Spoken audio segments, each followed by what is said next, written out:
Bismillahirrahmanirrahim. Assalamualaikum warahmatullahi wabarakatuh.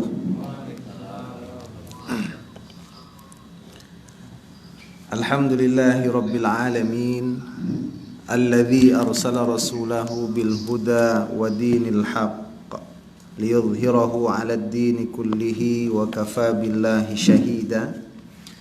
Ashhadu an la ilaha illallah wahdahu la syarika lah wa ashhadu anna sayyidana Muhammadan abduhu wa rasuluh sallallahu alaihi wasallam la nabiyya ba'dah.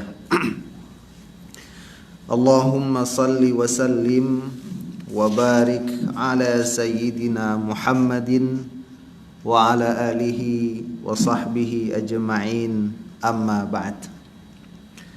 Alhamdulillah, Bapak dan Ibu yang dirahmati oleh Allah Subhanahu wa taala, pada malam hari yang berbahagia ini marilah kembali kita mengucapkan puji syukur kehadirat Allah atas nikmat yang masih diberikan Allah kepada kita.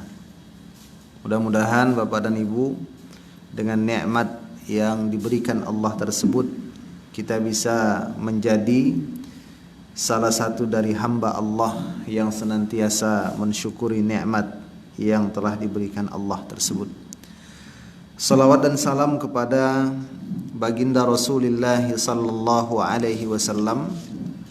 Kita juga berharap ya, mudah-mudahan kita termasuk satu dari umat Nabi Muhammad sallallahu alaihi wasallam yang akan diberikan kesempatan untuk bisa mendapatkan syafaat dari beliau di hari akhir kelak. Amin, amin ya rabbal alamin. Pada malam hari yang berbahagia ini, Bapak dan Ibu, insyaallah kita akan melanjutkan bahasan dari surah Al-An'am, di mana kita sudah sampai di ayat yang ke-161 dari surah tersebut. Di dalam ayat yang ke-161 ini merupakan bagian akhir dari surah Al-An'am.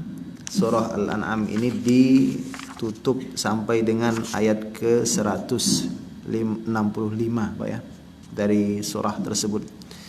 Setelah surah Al-An'am nanti akan dilanjutkan dengan suratul A'raf. Allah Subhanahu wa taala berfirman, A'udzu billahi minasy syaithanir rajim. Bismillahirrahmanirrahim. Qul innani hadani rabbi ila siratim mustaqim.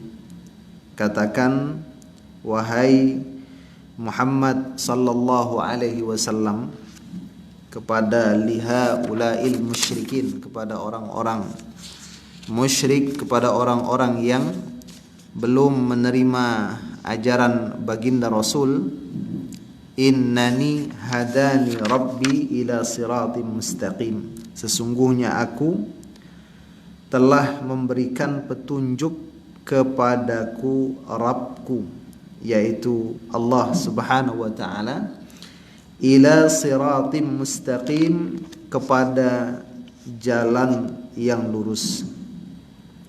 Jalan yang lurus itu dinan qayyiman, yaitu agama yang lurus. Agama yang lurus itu millata Ibrahim hanifa, yaitu millah, agamanya, ajaran Ibrahim yang hanif, yang tidak menyimpang dari kebenaran. Wa ma kana minal musyrikin, dan tidaklah ia termasuk dari golongan orang-orang yang mensyarikatkan Allah Subhanahu wa ta'ala.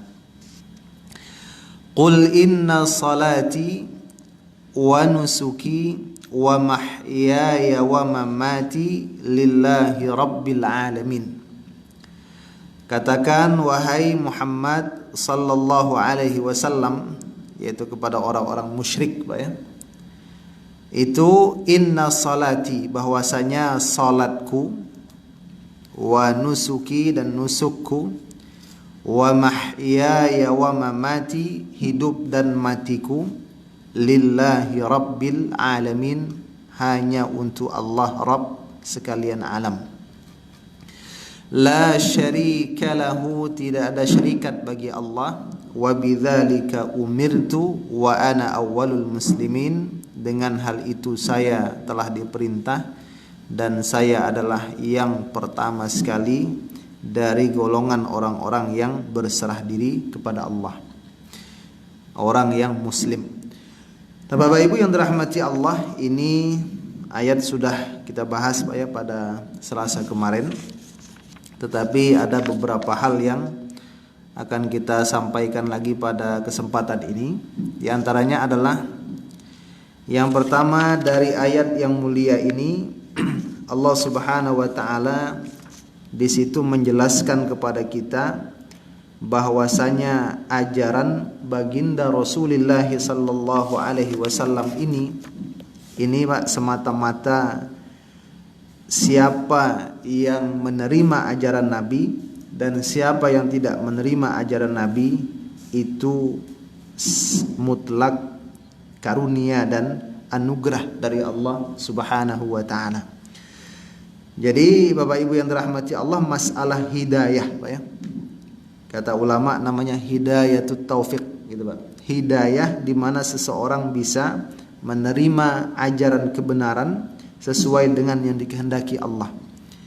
Itu berada mutlak di dalam genggaman dan kehendak Allah. Maka ulama mengatakan Bapak dan Ibu, hidayah itu Pak terbagi dua gitu. Ada hidayatul bayan, ada hidayatut taufiq. Hidayatul bayan. Jadi hidayatul bayan itu di mana kita menjelaskan ini sebuah ajaran kebenaran dan ini sebuah ajaran yang salah. Manusia Bapak Ibu yang dirahmati Allah punya andil dalam masalah hidayatul bayan ini.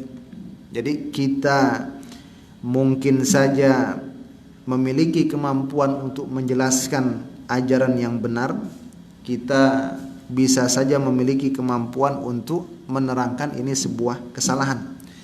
Tetapi di dalam masalah apakah manusia itu Bapak dan Ibu akan menerima kebenaran atau tidak?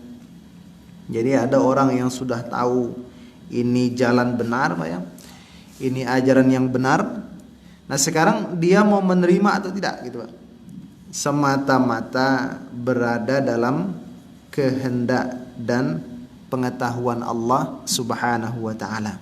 Makanya di dalam Al-Qur'anul Karim Allah pernah mengatakan kepada baginda Rasul sallallahu alaihi wasallam, innaka la tahdi man ahbabta, sesungguhnya kamu wahai Muhammad tidak mampu untuk memberikan hidayah kepada orang yang kamu cintai, yang kamu senangi. Hidayah taufik di mana seseorang dapat menerima ajaran kebenaran tersebut. Sampai-sampai kalau kita lihat Pak ya, ada paman baginda Rasul namanya Abu Talib yang meninggal dunia. Dalam hadis disebutkan secara lahiriah dia tidak menjadi pengikut baginda Rasulullah sallallahu alaihi wasallam. Nah, jadi di dalam ayat ini dijelaskan bahwasanya manusia menerima ajaran kebenaran, manusia menerima ajakan baginda Nabi sallallahu alaihi wasallam, kita menerima Islam itu semata-mata di bawah hidayah yang sudah digariskan dan dikehendaki oleh Allah Subhanahu wa taala. Kemudian Allah Subhanahu wa taala di sini menyebutkan perintah Allah kepada Rasul. Kata Allah, "Qul inna salati wa nusuki wa mahyaya wa mamati lillahi rabbil alamin." Katakan sesungguhnya salatku ya. Jadi salat di sini tentu dalam artian syar'i Pak ya, artian syariat. Maksud salat di sini dalam hal satu jenis ibadah yang sudah dikenal dalam peristilahan agama Islam. Qul inna salati wa nusuki. Nah, di situ ada kata nusuk, ya. Nusuk ini ada beberapa pandangan ulama. Jadi ketika kita sholat mengucapkan doa iftitah, kan itu Pak. Inna salati wa nusuki. Sesungguhnya sholatku dan nusukku. Nah sekarang apa yang dimaksud dengan nusuk itu Pak? Ada yang mengatakan nusuk itu adalah ibadah. Nusuk adalah ibadah. Jadi artinya sesungguhnya sholatku dan ibadahku. Nah, kalau kita lihat dari sisi susunan kalimat, Pak ya, sholat itu sudah termasuk ibadah. Nah, gitu, Pak. Jadi sholat itu termasuk ibadah. Tapi kenapa Allah Subhanahu Wa Taala di sini menyebutkan kata sholat lalu ibadah? Jadi penyebutan satu kata yang khusus mendahului penyebutan kata yang umum. Salat kemudian ibadah. Padahal salat itu termasuk ibadah. Kata ulama Bapak dan Ibu, ini menunjukkan salat itu punya satu kedudukan penting dalam pandangan agama. Nah, gitu, Pak. Kenapa dia disebutkan khusus? Nah, gitu. Misalnya dalam Al-Quran itu Pak, kata Allah, hafidhu ala salawat, jaga solat fardu yang 5 kali sehari semalam. Ini itu Pak, solat subuh, solat zuhur, maghrib, isya, asar, maghrib, isya, 5. Jadi hafidhu ala salawat, jaga solat yang 5 waktu sehari semalam. Wassalatil wusta, dan jaga solat pertengahan.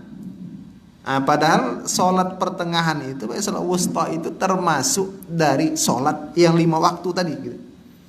Kenapa disebutkan Allah Subhanahu Wa Taala di situ? Karena solat wusta itu punya posisi yang lebih istimewa dari yang lain.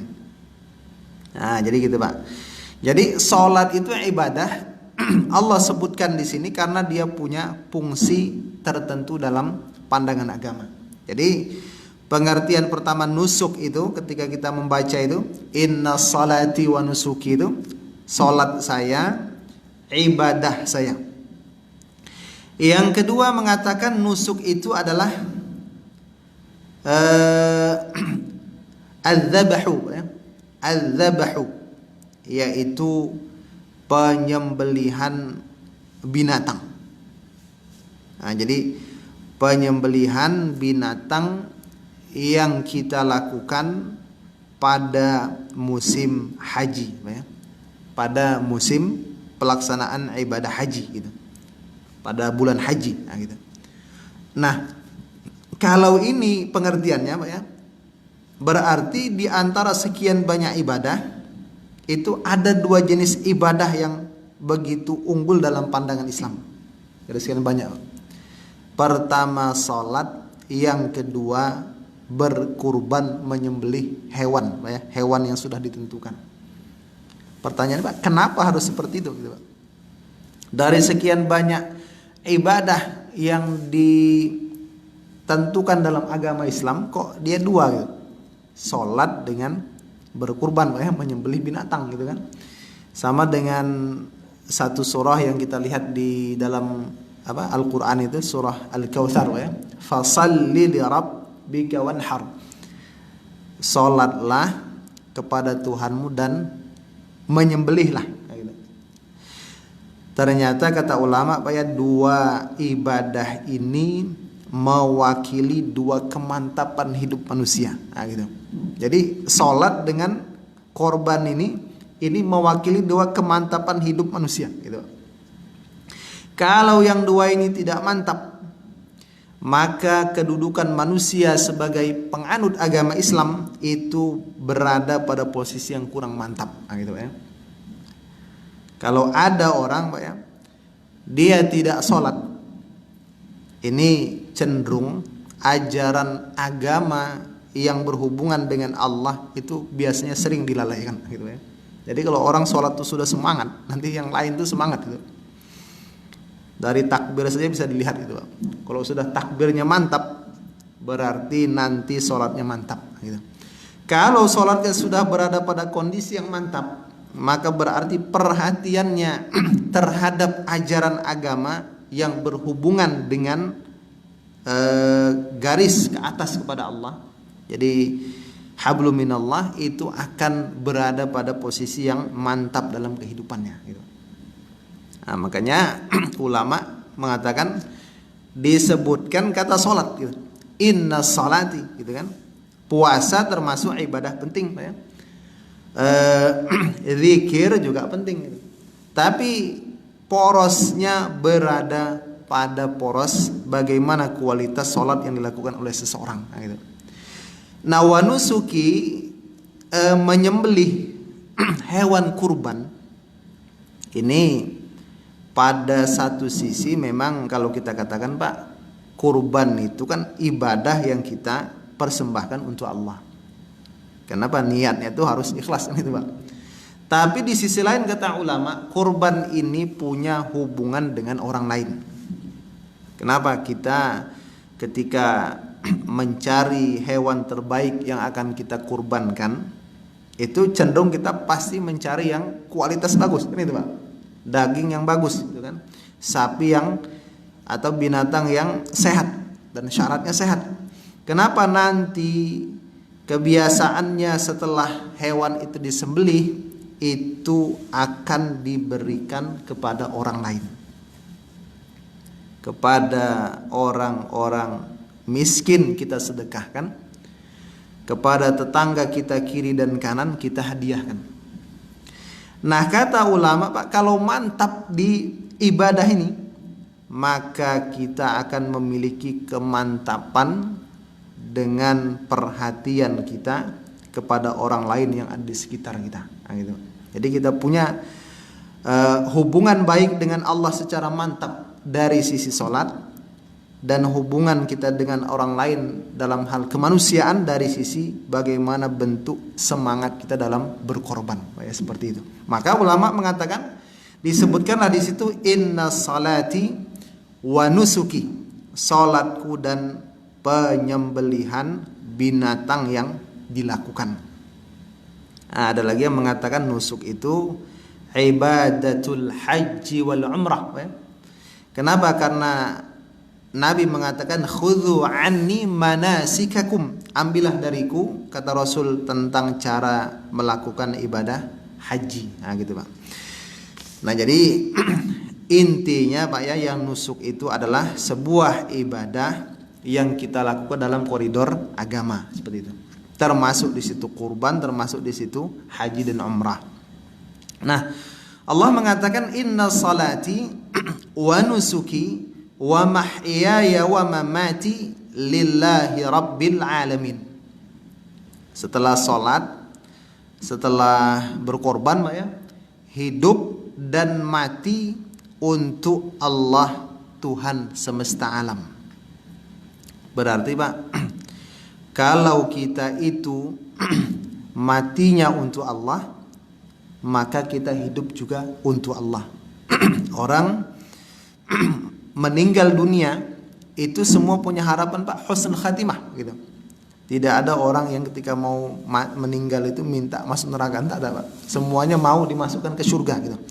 Berarti ada proses yang harus dijalani manusia agar dia itu bisa husnul khatimah Pak ya. Bagaimana caranya? Inna salati wa nusuki wa mahyaya wa mamati Pak ya.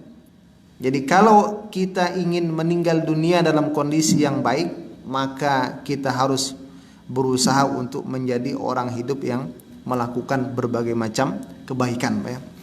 Itu nanti dijelaskan oleh Al-Imam Al-Qurtubi dalam kitab Tadhkirah beliau, bagaimana seorang bisa husnul khatimah dan bagaimana caranya seseorang bisa mendapatkan su'ul khatimah ketika meninggal dunia, Pak ya, seperti itu.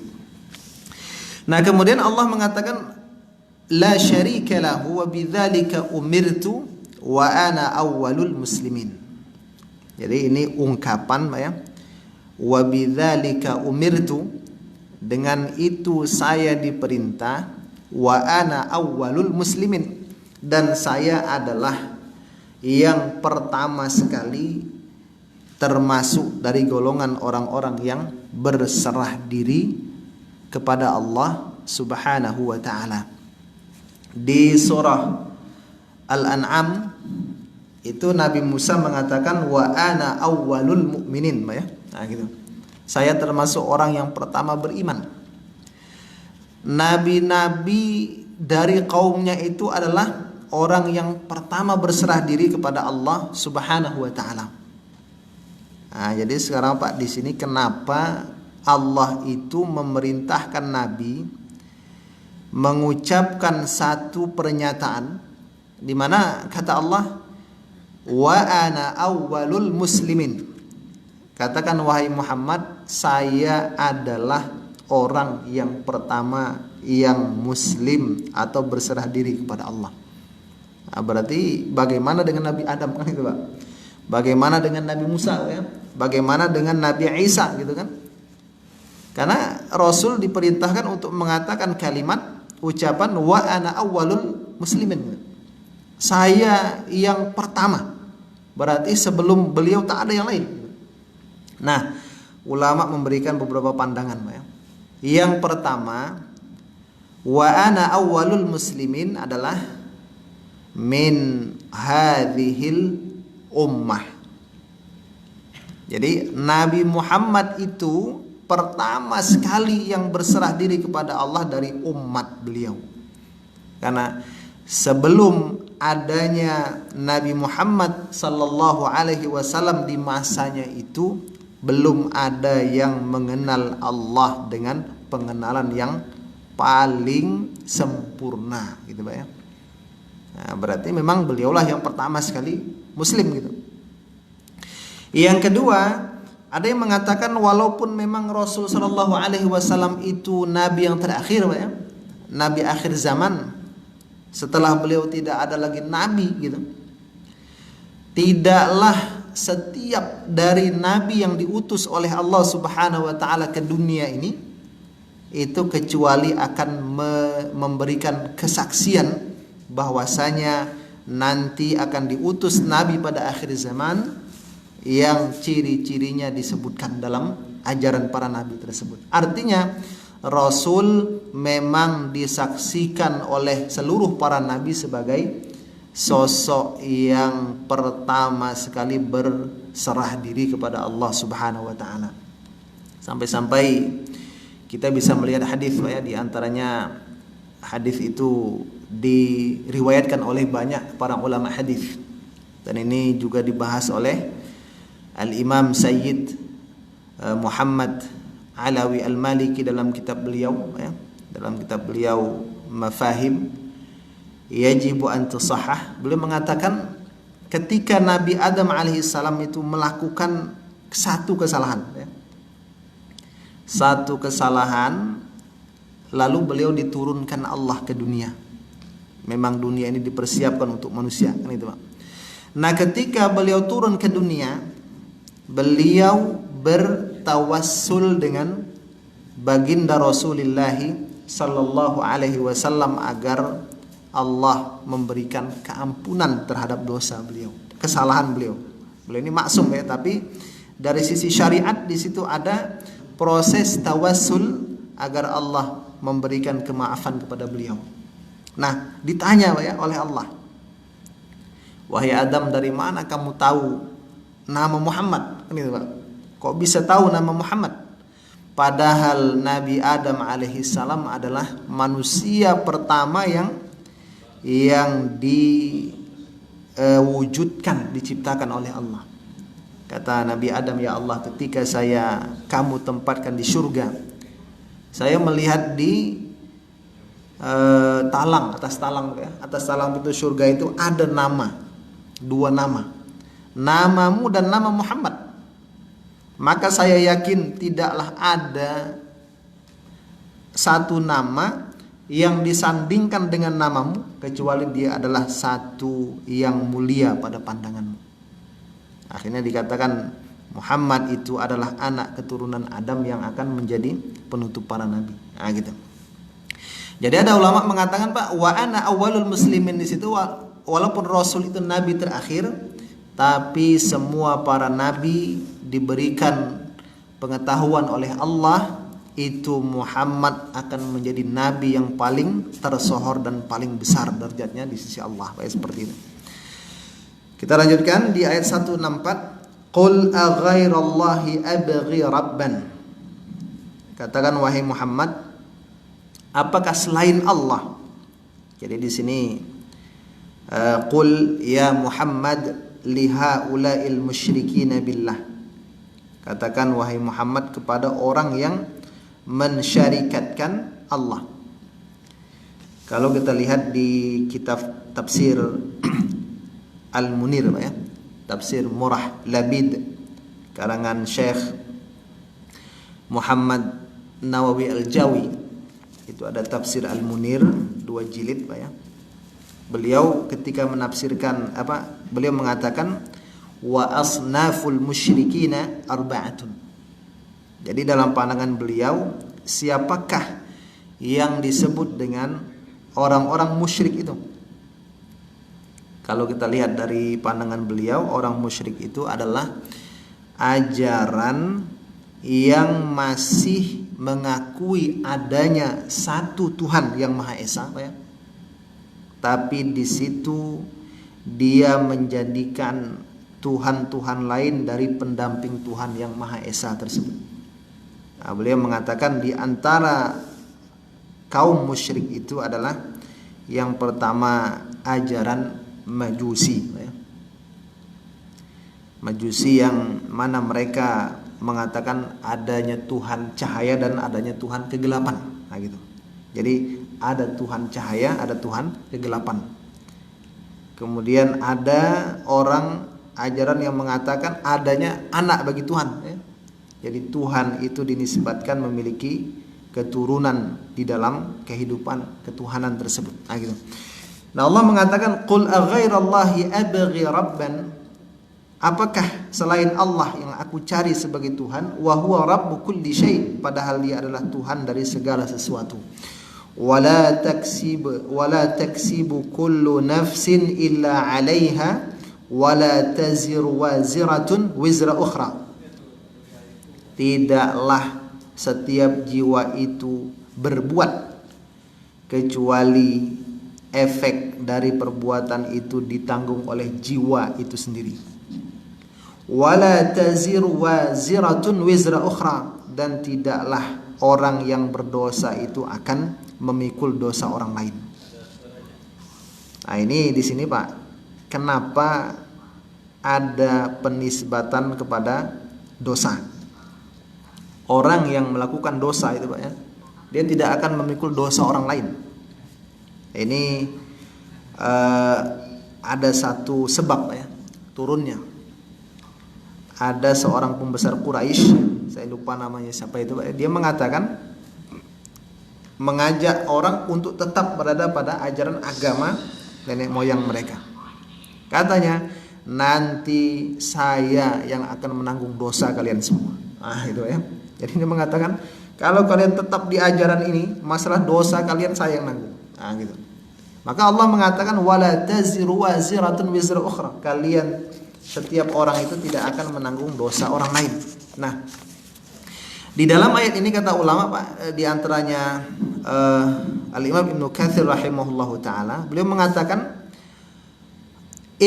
annan nufus, setiap jiwa-jiwa manusia itu innama tujaza bi a'maliha, hanya akan dibalasi sesuai dengan amalnya saja, amal-amalnya saja. Jadi kita jangan pernah berharap, Bapak dan Ibu, dosa kita itu akan dipikul oleh orang lain di akhirat nanti. Kita yang berbuat sebuah kejahatan di dunia, maka satu saat kita akan memikul dosa itu di akhirat kelak. Ini prinsip awal dalam masalah pemikulan dosa dari seorang manusia. Tetapi Bapak Ibu yang dirahmati Allah, nanti ada cabang permasalahan, Pak, ya. kapan seseorang bisa merasakan dosa orang lain. Nah gitu Pak. Hukum asalnya, siapa yang melakukan satu kejahatan, maka dia akan memikul dosanya sendiri. Namun nanti ada cabang permasalahan, Pak. Kapan seorang itu akan merasakan dosa orang lain. Nah, gitu. Yang pertama, di dalam hadis Nabi Shallallahu Alaihi Wasallam itu, seseorang akan, gak usah kita lah Pak ya, gitu, seseorang saja. Seseorang akan merasakan dosa orang lain ketika dia menjadi tebusan. Nah, gitu. Jadi kata Rasul itu kan ada nanti di akhirat Pak ya, akan ada orang yang datang di hari kiamat itu, ya'ti yaumal qiyamati bisalatin. Jadi ada orang datang bawa pahala salat Pak ya, bisalatin, dengan pahala zakatnya, dengan hajinya, dengan sodakohnya. Berarti dia itu bawa banyak pahala gitu kan. Tapi ternyata pahala itu diambil sama orang juga. Nah, gitu, istilahnya diborong orang gitu kan. Kita yang bawa pahala, orang yang ambil gitu.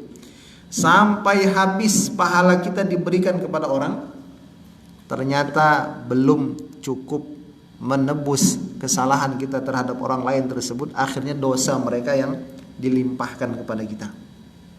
Nah, ini kesempatan pertama seseorang merasakan dosa orang lain. Tapi ini pun terjadi karena ada sebab yang dimunculkan kepada kita, seperti itu, dimunculkan. Yang kedua, seseorang akan merasakan dosa orang lain ketika ada orang berbuat dosa, itu sebabnya karena kita. Karena ada hadis Rasulullah, man sanna sunnatan sayyi'atan, barang siapa yang memberikan satu contoh keburukan kepada orang. Jadi dia membuat satu contoh kejahatan kepada orang gitu ya. Lalu gara-gara kita orang terinspirasi melakukan kejahatan. Nah, itu kata Nabi, dia akan dapat dosa dari setiap orang yang melakukan dosa tersebut. Jadi istilahnya dosa turunan Pak ya. Nah, gitu. Investasi dosa. Nah, gitu. Contohnya seperti anak Nabi Adam alaihissalam, si Qabil ya. Qabil merupakan manusia pertama yang melakukan penumpahan darah terhadap orang lain. Jadi nanti di dunia ini Pak, siapapun yang membunuh itu si Qabil dapat bagian dari kejahatan pembunuhan tersebut. Nah, gitu. Jadi makanya dua kategori ini termasuk kesempatan yang dimiliki oleh orang lain untuk merasakan dosa yang dilakukan orang, tapi kita yang menanggung dosa tersebut. Tapi pada masalah-masalah yang lain Pak ya, kita melakukan kejahatan, kita yang akan berdosa. Nah, seperti itu. La taksibu kullu nafsin illa 'alaiha wa la taziru waziratun wizra ukhra. Jadi kalau kita melakukan dosa, maka prinsipnya kitalah yang akan menanggung dosa tersebut. Jadi kalau ada orang nanti menawarkan jangan mau Pak ya, buatlah ini, nanti saya yang nanggung dosanya di akhirat. Nah, ini tak ada nih Pak. Nah, seperti itu. Dia berdosa, kita berdosa Pak ya. Tak ada. Tak ada. Jadi iya. Pokoknya dia berdosa, kita berdosa Pak ya. Nah, seperti itu. Kemudian thumma ila rabbikum marji'ukum fayunabbi'ukum bima kuntum fihi takhtalifun. Nanti kata Allah, kepada Tuhanmu lah tempat kembalimu, lalu dia akan memberikan kabar kepadamu tentang perkara yang kamu perselisihkan. Jadi kan di dunia ini kita sering berselisih Pak ya. Ini mengatakan saya yang paling benar gitu kan. Yang lain salah semua gitu kan. Saya yang paling benar. Nanti Bapak Ibu yang dirahmati Allah, siapa yang paling benar, semuanya akan diputuskan Allah di akhirat ya. Tetapi kita bisa mengukur ini benar atau tidak sesuai dengan keyakinan kita berdasarkan bukti-bukti yang sampai kepada kita. Ketika kita sudah kita yakini Pak, maka kita pegang itu kuat-kuat, nanti akan mudah-mudahan menjadi jalan kebenaran yang akan kita persembahkan kepada Allah. Yang terakhir ayat 165, wa huwallazi ja'alakum khalaifal ardi wa rafa'a ba'dakum fawqa ba'din darajat. Allah itu menjadikan manusia sebagai khalifah. Nah, di sini ada kata khalaif ya, khalifah. Yang dalam rancangan undang-undang itu? Haluan ideologi Pancasila itu kan khilafahisme ya, termasuk yang dilarang gitu kan di Indonesia rencananya. Nah, khalifah ya. Nah, khalifah ini memang di sini ada beberapa pengertian ya. Tapi dalam ayat ini maksudnya khalifah itu adalah satu umat manusia yang ta'murunaha jilan ba'da jilin. Nah, jadi khalifah di situ kita ini manusia menjadi makhluk yang meramaikan bumi itu dari satu generasi ke generasi. Nah, jadi Allah itu menjadikan kita di dunia ini akan menjadi makhluk yang mendominasi bumi. Jadi kitalah yang mengatur bumi. Nah, seperti itu. Nah, wa rafa'a ba'dakum fawqa ba'din, sebagian kita itu Allah angkat derajatnya dari sebagian yang lain. Makanya di bumi ini Pak, secara hukum agama ya, hukum agama, hukum alam, yang namanya manusia ini harus ada yang memimpin, harus ada yang dipimpin. Kata Nabi lebih baik 1 tahun itu dipimpin oleh pemimpin yang zalim. Ini kata ulama Pak ya, kata ulama, lebih baik 1 tahun dipimpin oleh pemimpin yang zalim daripada 1 hari tak punya pemimpin. Gitu Pak. Saking pentingnya kepemimpinan dalam ajaran agama. Nah, seperti itu. Wa rafa'a ba'dakum fawqa ba'din darajat. Jadi kita itu di dunia akan berbeda-beda status. Liyabluwakum fima atakum, supaya Allah menguji kita terhadap apa yang sudah Allah berikan kepada kita. Terakhir Bapak dan Ibu, Allah tutup, inna rabbaka sari'ul iqab wa innahu laghafurur rahim. Allah itu sangat cepat hukumannya dan maha pengampun lagi, maha penyayang. Nah, menariknya Pak ya, kenapa surah Al-An'am itu ditutup dengan kalimat ini? Inna rabbaka sari'ul iqab. Allah itu sangat cepat hukumannya. Ini kalau kita mendengar kata itu Pak, semua orang akan takut dengan hukuman Allah. Tapi Allah sambung ayat itu, wa innahu laghafurur rahim. Tapi Allah itu maha pengampun lagi maha penyayang. Akhirnya kita merasa senang. Oh, ternyata walaupun Allah itu maha dahsyat hukumannya, Dia masih punya sifat pengampun dan masih punya sifat sayang sebagai Tuhan yang disembah. Kira-kira Bapak dan Ibu, inilah gambaran Pak ya dari surah Al-An'am ayat yang ke-161 sampai 165 tadi, yang berbicara kepada kita tentang bagaimana kita harus mempertahankan prinsip akidah kita selama hidup di dunia dan mengetahui fungsi kita sebagai manusia yang Allah lahirkan di permukaan bumi ini. Baik Bapak Ibu yang dirahmati Allah, mungkin demikian. Kira-kira Pak, sebelum saya tutup, ada pertanyaan dari yang kita bahas ini Pak? Tentang dosa turunan tadi Pak. Ya. Kalau kita tidak sengaja, maksudnya tidak sengaja menciptakan sebuah aktivitas yang ternyata itu dosa. Iya. Kemudian diikutin dan sekarang kita tobat gitu. Iya. Gimana cara tobatnya? Apakah harus berminta maaf ke orang yang setia atau gimana? Contohnya misalnya begini Mas ya, kita misalnya membuang sampah sembarangan gitu Mas ya. Kita tak tahu dulu Mas ya, kita tidak tahu kalau membuang sampah itu merupakan perbuatan yang kurang baik gitu kan.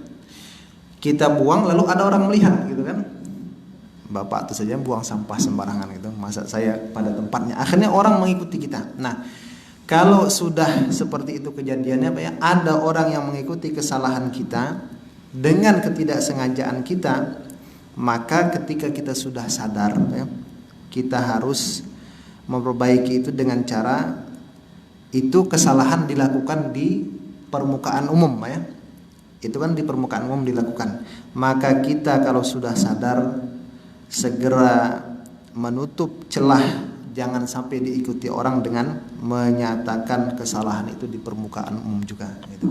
Makanya ulama-ulama dulu pernah mereka misalnya Pak ya mengarang kitab. Lalu dalam kitab itu misalnya ada kesalahan yang maksud kesalahan ini berhubungan fatal dalam akidah. Tidak jarang kita lihat Pak ya ada ulama yang dalam tulisan lain mereka dengan terang-terangan menyatakan salahnya pemikiran mereka yang terdahulu agar tidak diikuti oleh orang yang datang di kemudian hari. Nah, gitu, kira-kira gitu Mas. Jadi kalau ada sebuah kejahatan yang diikuti orang, maka kita harus memutus. Jangan sampai itu dijadikan alasan orang untuk mengikuti itu dengan menyatakan kesalahan itu juga di secara umum Pak ya. Maksudnya kalau sekarang mungkin di media sosial seperti itu. Ada lagi Pak? Ada Mas ya. Baik, kalau tidak ada mungkin demikian saja. Kita akhiri dengan subhanakallahumma bihamdik asyhadu an la ilaha illa anta astaghfiruka wa atubu ilaik. Wabillahi taufiq wal hidayah. Wassalamualaikum warahmatullahi wabarakatuh. Terima kasih pada Ustaz Edi. Kita tutup kajian malam ini dengan bacaan alhamdulillah. Assalamualaikum warahmatullahi wabarakatuh.